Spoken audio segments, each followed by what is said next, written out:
संदीप ने अपनी माँ के कहने पर गांव में शादी कर ली थी। लड़की का नाम था सुनीता। माँ का कहना था एकदम मॉडर्न बहू नहीं होनी चाहिए, लेकिन उन्हें नहीं पता था कि गांव से आने वाली बहू सुंदर सुशील तो होगी और उसको गांव से बाहर भी निकाल लाएंगे, लेकिन उसके अंदर का गांव कैसे बाहर निकलेगा। शादी के कुछ दिन बाद, माँ टिफिन तो देना जरा। बेटा अब तो स्कूल नहीं ऑफिस जाता है, माँ से नहीं अपनी बीवी से टिफिन मांगा कर। ओके माँ। सुनीता टिफिन ले आओ। 1 किलो टिफिन, इसके अंदर पिस्ता डाल दिया है। पिस्ता? पिस्ता क्यों? सास जी ने बोला था ना कि आपको पिस्ता बहुत पसंद है। ओहो, मैंने पिस्ता नहीं पास्ता बोला था, पास्ता। पास्ता? कहीं होता है पास्ता? अरे बेटी तू रहने दे, मैं बना दूंगी। अच्छा किया कि पाव भाजी बनाने का नहीं बोला, वरना किसी के पाव बना देती है। सुनीता को बुरा लगता है, लेकिन उसकी नादान हरकतें कम नहीं होती। ऐसे ही एक दिन, अरे तुमने ये क्या लगाया है? अरे आप वो फूस फूस करके लगाते हैं ना, वही। दियो? कहाँ दियो? किसको दियो? अरे वही ना जिससे खुशबू आती है। हाँ हाँ सही पकड़े हैं। अच्छा लेकर तो आना। कौन सा डियो लगाया तुमने? अभी लेकर आते हैं जी। संदीप की बात मानकर सुनीता अंदर से खुशबू वाला फुसफुस लेकर आती है। OMG! OMG मतलब ओ माय गणेश ना। अरे OMG छोड़ो, ये खुशबू वाला फुसफुस की बात कर रही थी तुम? हाँ इसी की, फिर से सही पकड़े हैं। अरे देवी, लेकिन आप सही नहीं पकड़े हैं, ये डियो नहीं है। डियो नहीं है तो क्या लियो है? अरे ये रूम फ्रेशनर है जिसको कमरे में छिड़कते हैं, खुद पर नहीं। कोई बात नहीं, माँ कहती थी आत्मा किराएदार है, शरीर किराए का कर्म। हम शरीर पे ये डाल लिए तो क्या फर्क पड़ जाएगा। अरे बहू, ओ बहू, मेरे लिए फल तो ले आ, फिर मैं बाजार जाऊंगी।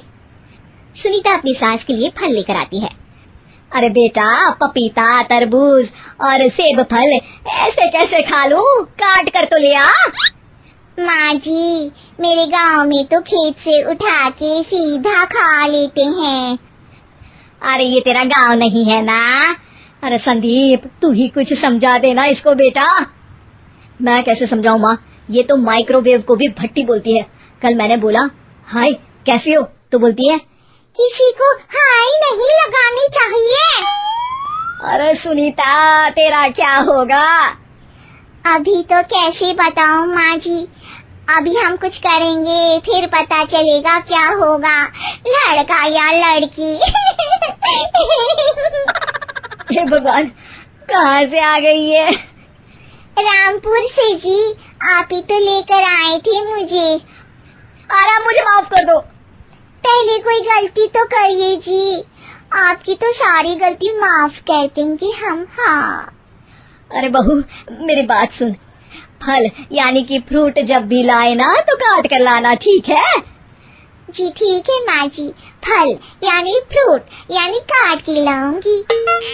सुनीता रोज ही कोई ऐसी हरकत कर देती जिसकी वजह से उसे घर में 2 बातें सुननी पड़ती।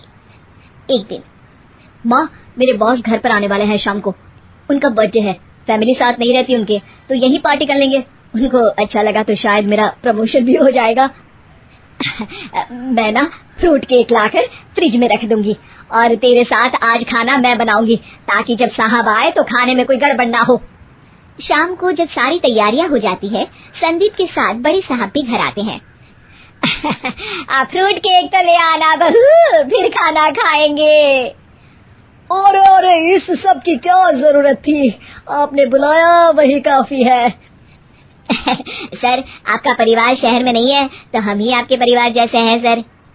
इतने में ही सुनीता फ्रूट केक लेकर आती है और बड़े साहब की टेबल पर रख देती है और जैसे ही केक के ऊपर का बॉक्स हटाती है, ओह ये क्या है, केक तो कटा हुआ है, मैं तो ऐसा नहीं लाई थी। आप मुझे शाबाशी दे सकती है माँ जी, मैंने ही केक काट दिया। आपने कहा था ना फल यानी फ्रूट यानी हमेशा काट के लाना। तो फ्रूट केक भी तो फ्रूट ही है ना, तो मैंने पहले ही काट लिया, हूँ ना मैं समझदार। अरे बहू, ये क्या किया? केक हमेशा वही काटता है जिसका जन्मदिन होता है। तुझे एक बात भी समझ नहीं आती, एक नंबर की बेवकूफ है। पूरा माहौल बिगड़ चुका था। संदीप को लगने लगा था कि साहब उसे प्रमोशन तो दूर की बात है, कहीं डिमोशन ना दे दे। लेकिन साहब बीच में ही बोल पड़ते हैं, अरे अरे कोई बात नहीं, ये इनकी बेवकूफी नहीं है, इनका भोलापन है। बेटा आप कहाँ से हो? रामपुर गांव से।